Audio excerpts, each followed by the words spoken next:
What are the most important NFC news and notes you need to know? Here's breaking down the latest from all 16 teams as we begin another edition of Locked On Fantasy Football. Are Locked On Fantasy, your daily NFL fantasy podcast. Part of the Locked On Podcast Network. Your team every day.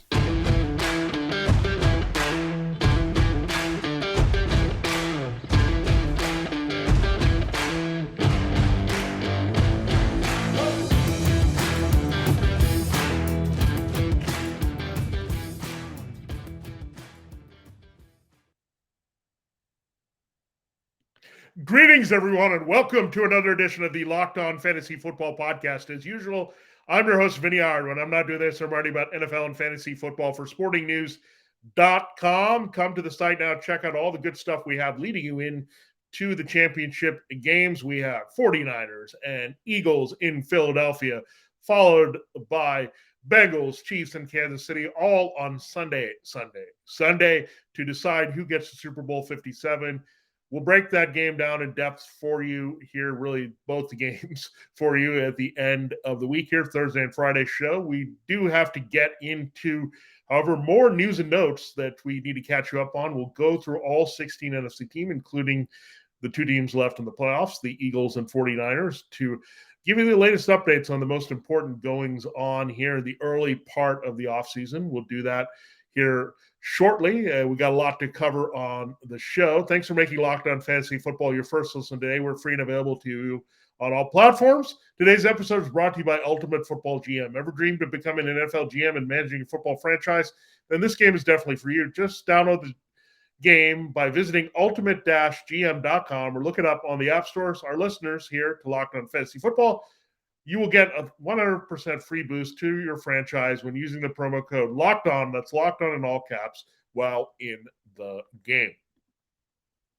All right, let's dive into it and how we usually do it when we go through all teams in a conference on Locked On Fantasy Football. We start with the first team in alphabetical order. That's the Arizona Cardinals. We'll take you all the way through the Washington Commanders here. A lot of things happening here as the Cardinals are looking for a new head coach. Cliff Kingsbury took a one-way ticket to Thailand, and they're looking for someone to replace him. They do have a replacement for their GM, Steve Keim. He was successful there for the most part, but ran into some trouble off the field, and then didn't come through there as they were having an aging roster. So Monty Ossenfort, he comes from the Titans, a very good hire here as their new GM. So some Titans connections in play as they look for a coach. So far, the candidates that have been contacted include Sean Payton, right at the top. He's on everybody's list here, navigating if he wants to join a team with Kyler Murray. The Cardinals have to figure out with Ossenfort if they want to give up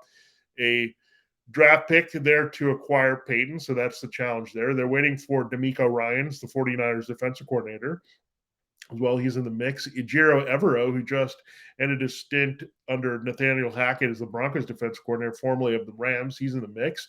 They looked at Frank Reich as well.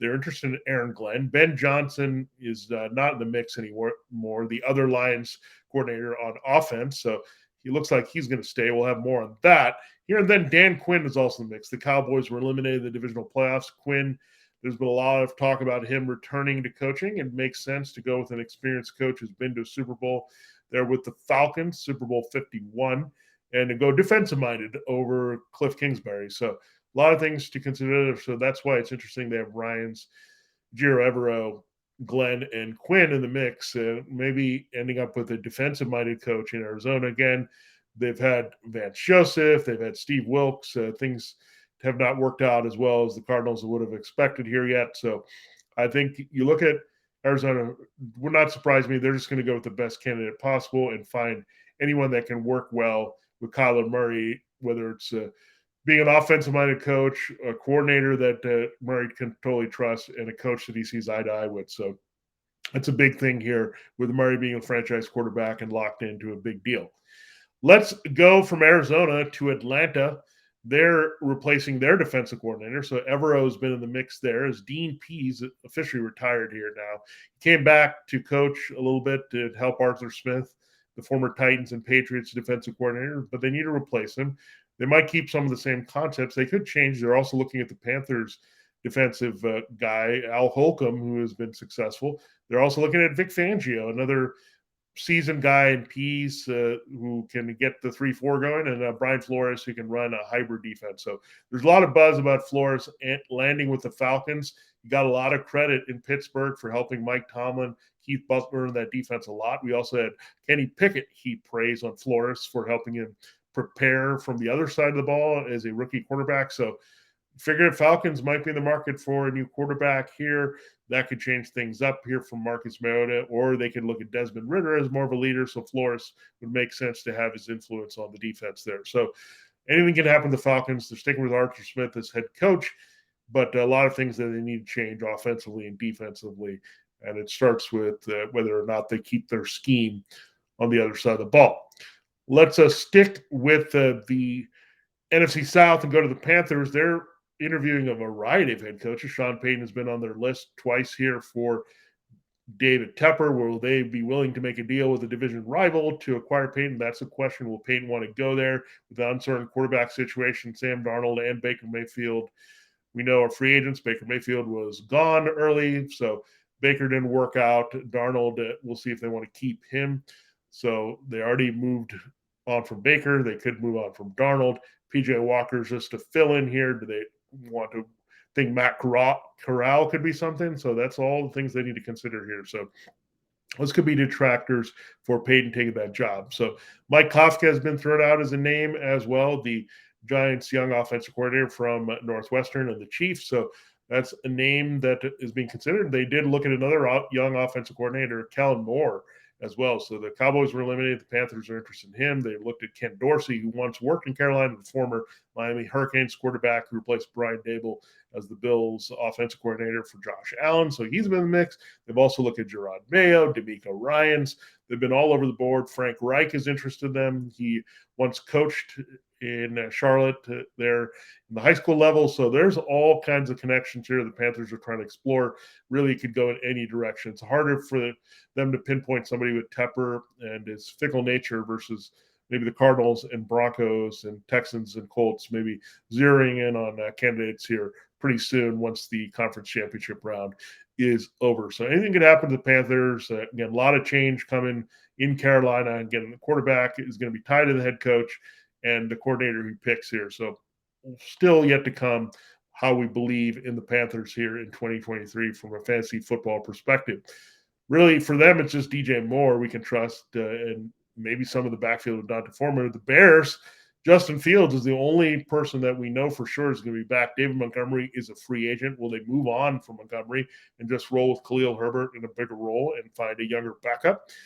At wide receiver, pretty much after Darnell Mooney and Chase Claypool, there could be a lot of changes here. Dante Pettis, Equanimeous St. Brown, Byron Pringle, N'Keal Harry, all these guys are free agents as well for the Bears. So they haven't committed to what they want to bring back. They need to address offensive line a little bit, especially in pass protection for Justin Fields.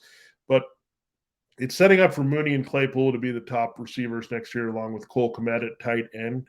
And Montgomery's going to be a tough decision, especially with Herbert exploded and he led the league with qualified carries in terms of yards per carry. So something to look at with Herbert potentially taking over this backfield in Chicago as they stick with Matt Eberflus and Luke Gentry in the offense they had last year. The Cowboys also have a massive backfield decision to make. Tony Pollard is a free agent now. He's going into free agency with a fractured fibula there, so broken left fibula. That's really hard with an ankle injury there. They did explore potentially using the franchise tag, which would be expensive on him.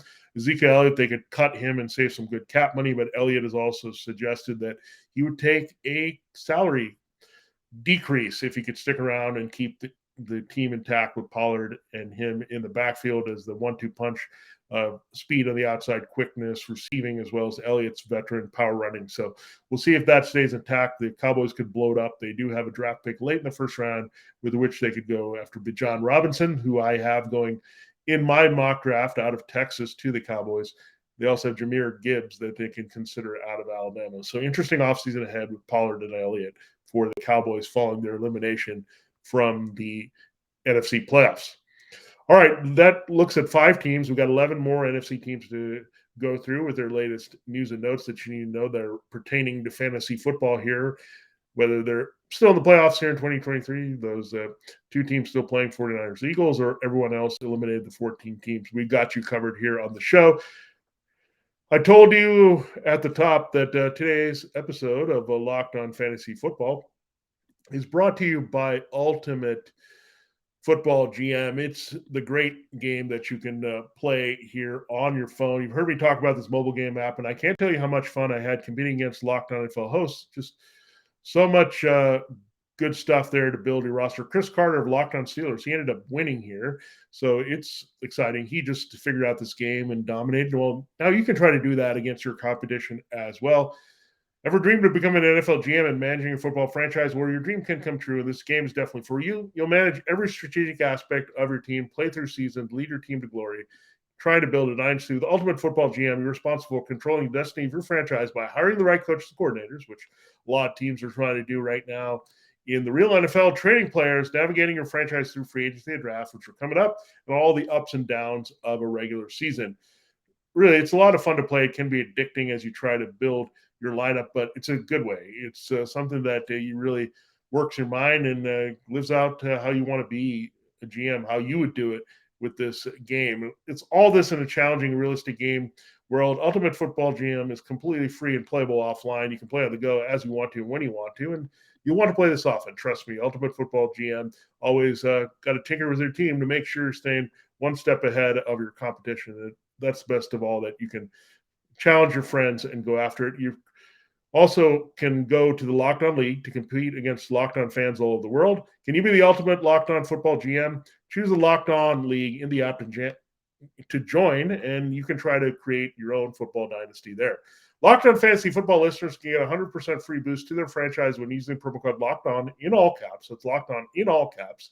Inside the game store, that's Locked On in all caps. So make sure to check it out today. Download the game. Just visit ultimate-gm.com or look it up on the app stores. That's ultimate-gm.com. Ultimate Football GM. Start your dynasty today. Thanks again for making Locked On Fantasy Football your first listen every day. Subscribe to the Locked On NFL podcast and get daily conversation of the biggest NFL stories, which now are the latest hiring cycle in the NFL, as well as the championship games, plus in-depth analysis on the biggest games in conference weekend here with NFL key predictions every Friday that's coming up. So we'll also be breaking down the games in depth for you Thursday and Friday here in Locked On Fantasy Football. On Monday on Locked On NFL, local insiders cover the weekend with game-to-game episodes. Locked On NFL, available on YouTube, just like this show, and wherever you get your podcasts, just like Locked On Fantasy Football as well. All right, it is time to continue the show here and continue to look at the latest news and notes from all your teams from the NFC. We talked about Lions offensive coordinator Ben Johnson being a hot head coaching candidate because of the way he coached up Jared Goff and Amon-Ra St. Brown, this explosive offense. But he's not going anywhere. He's a young coordinator. That's great news for Detroit. Jared Goff, Jameson Williams expanding his role as a wide receiver next year. We'll see if they bring back DJ Chark, but Williams figures to be the outside number one big play field stretcher, as well as St. Brown. So those are two really nice receivers to have right off the top for Jared Goff. I bet they'll be in the market for a tight end. I have them looking at Michael Mayer out of Notre Dame in the draft. So don't sleep on them upgrading at that position after they dealt TJ Hawkinson to the Vikings. And we know DeAndre Swift is a special pass catcher. They got Jamal Williams. So this offense is definitely going to be high upside in fantasy again, with Ben Johnson not going anywhere and probably sticking with Goff and the way this team is structured. Great offensive line as well helps Johnson navigate and produce a lot of points with however he wants to run his offense, passing or running. So good news for the Lions and good news for fantasy football, investing in that team here in 2023. How about the Green Bay Packers? Rodgers could be on the move. That's what Adam Schefter believes, that there's a potential that the right trade offer could come along. Rodgers, based on his contract he signed with the Packers, would be tied to them for one more season, and you'd want to make that money. But does he want to explore other teams here? He had a rough season with the Packers adjusting to his new weapons. They lost Devontae Adams. The offensive line was banged up. They were inconsistent with their play calling with the running game. He lost also Nathaniel Hackett, who hurt Russell Wilson, but also hurt Rodgers by not being there as someone he trusted. So we'll see if the Packers end up bringing him back under Matt LaFleur. But they also could move on from Rodgers if the right offer comes along, keep in mind Atlanta has some capital here. You have the Jets who would be aggressive. A lot of teams would want to go after Aaron Rodgers. Maybe look at the Ravens if they don't work things out with Lamar Jackson. So anywhere is a possibility with Rodgers if a team is aggressive enough to get him. So we'll watch that for sure. We'll put that on our radar. But for now, you'd think he's returning for one more season in Green Bay, and we'll see about his future if it's in Green Bay or elsewhere beyond that. But interesting that the trade rumors are circling, and it's, again, because there's a lot of QB needy teams out there and want to explore the options with potentially Rodgers in play as well as Tom Brady. All right, for the Rams, Sean McVay is returning. That's big news. There could be a lot of shakeup in his offensive coaching staff. We know Liam Cohen, he was the offensive coordinator under him. He won't be getting a head coaching job. He went to Kentucky, back to Kentucky to be the offensive coordinator, so he's not going to follow Zach Taylor, Kevin O'Connell from the offensive staff to get coaches, but there are some other guys getting attention there all across the staff, including Raheem Morris on the defensive side. McVay is not going to stop those guys from being hired elsewhere, so could be a little bit of a brain drain again for the Rams as they adjust. So McVay could have a bigger challenge here. His other thing that he has to look at is Matthew Stafford. Will that injury heal up in time? Will they bring back Baker Mayfield as a contingency with the Les Snead, the GM? So a lot of things to look at with McVay, but McVay staying put. And that's good news overall for the Rams offense. Speaking of O'Connell and the Vikings, they're looking for a new defensive coordinator. They moved on from Ed Donatel. He was just a plug-and-play guy, didn't get much out of their defense. They need to overhaul some parts of their defense, including corner away from Cam Dantzler. They got to get a little bit better linebacker. Their defensive line was a bit disappointing as well. So I think there's some changes in store. They looked at Ryan Nielsen. He worked with Dennis Allen. He has worked with Dennis Allen in New Orleans. Or Sean Desai, we talked about him as a Vic Fangio kind of extension here, much like Mike Caldwell kind of rolled off from Todd Bowles. So when you look at that, Desai could have an impact on the Vikings, just scheming them up a little bit better. So that would be great news for them as they really struggled all the way through that final game, that wildcard playoff lost at home to the Giants and that offense who lit them up. So Donatel had to go. The Vikings making some changes there to be a better, impactful playmaking unit playing off their offense. The Saints, will see what they're willing to take for Sean Payton. That's an interesting development. We know that he's not going to be replacing Dennis Allen and just taking a year off. Mickey Loomis, the GM, said they're going to stick with Dennis Allen as the head coach. We'll see about Andy Dalton as the starting quarterback. He's yet again a free agent, so the rotation could continue after he went to the Cowboys and Bears and Saints. He could be looking for a new job. Do they think about Jameis Winston anymore? I think he's probably done here. They got Taysom Hill at quarterback. Do they try to move Peyton to get a first-round pick to potentially get a quarterback? So there's all kinds of things that you're looking at with the Saints, but the biggest thing is going to be Dalton.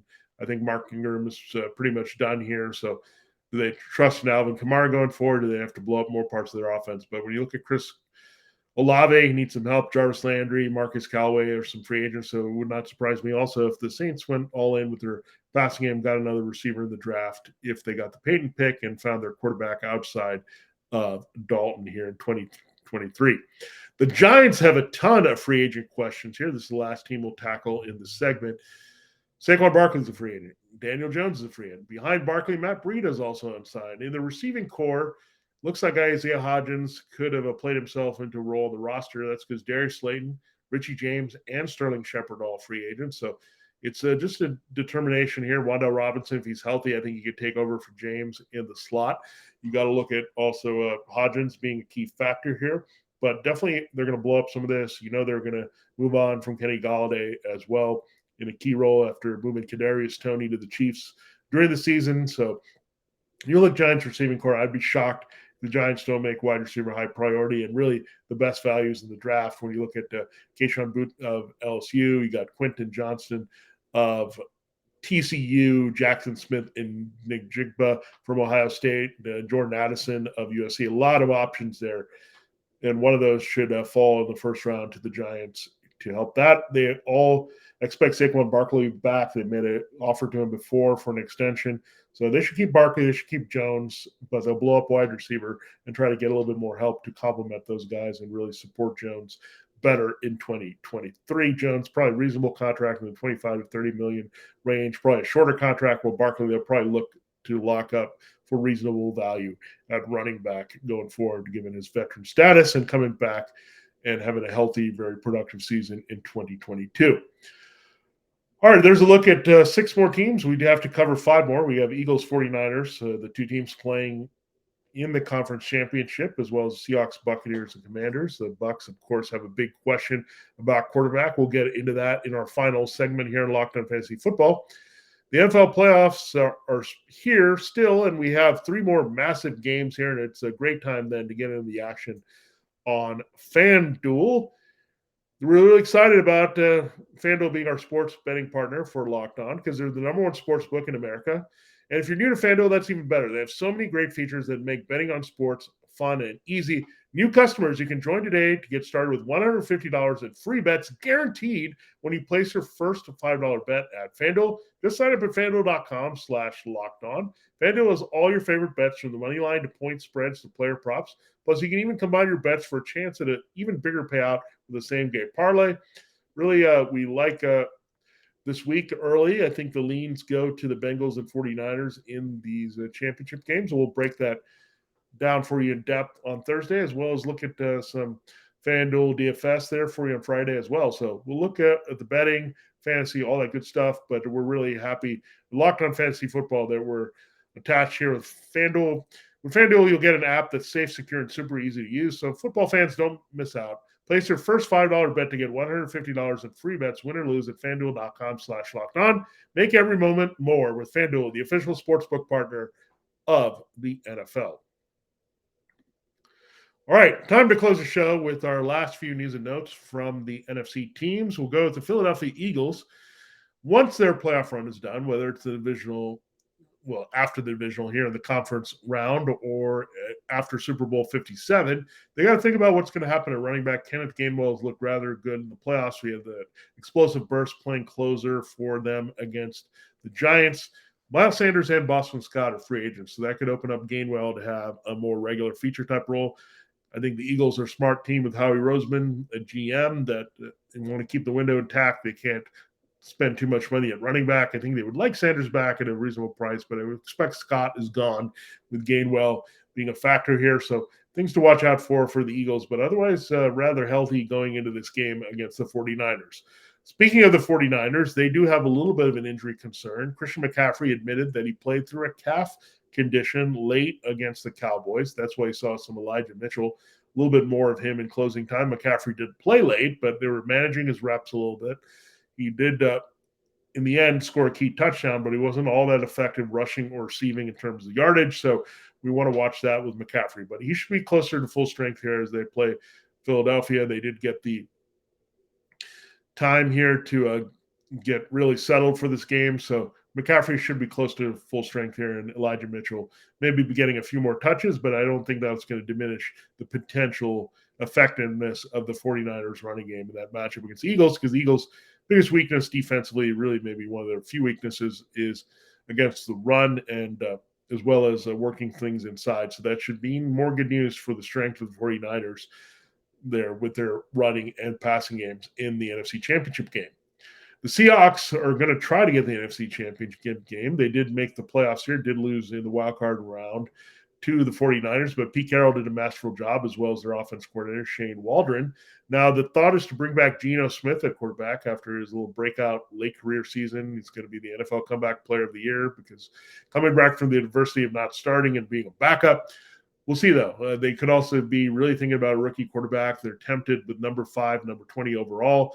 Just depends if C.J. Stroud or Bryce Young may fall to that first pick, or if Will Levis or Anthony Richardson tickles their fancy for number 20, they could take one of those quarterbacks, have Geno in a bridge year for a 1-year deal that's high-priced and guaranteed, and then make the call next year and go developmental with their quarterback here in 2023 behind Smith. So a lot of things to watch out with the Seahawks, but for now, they would like to bring Geno Smith back as starter because he had a very effective season. He was the most prolific passer they've had in their history, even over Russell Wilson in a single season.